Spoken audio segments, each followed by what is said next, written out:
ઓમ ગણેશ હર હર મહાદેવ।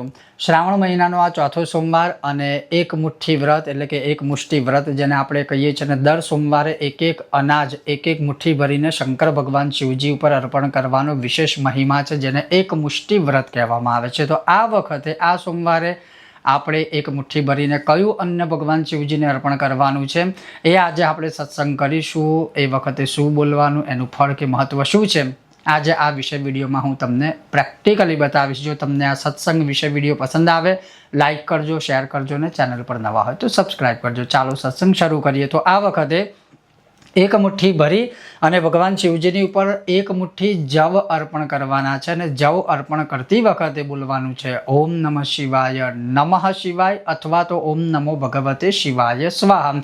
આ ત્રણમાંથી કોઈ પણ મંત્ર બોલવો અને એક મુઠ્ઠી ભરીને શિવજીની ઉપર જવ અર્પણ કરવા।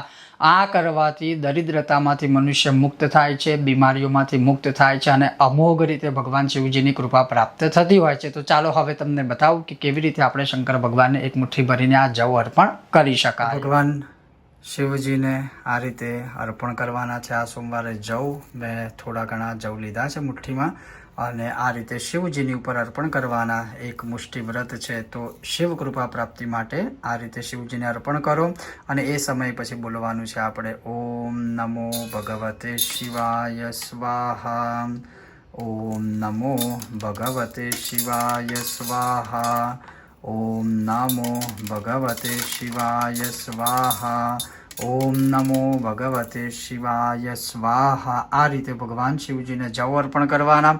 પછી અર્પણ કરેલા જે જવ બધા છે એ પવિત્ર જગ્યા ઉપર વિસર્જિત કરી દેવાના। હર હર મહા।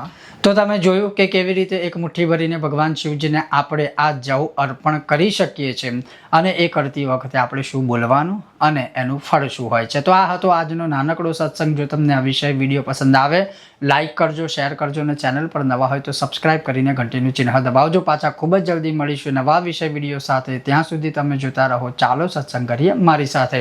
ઓમ ગણેશ હર હર મહાદેવ।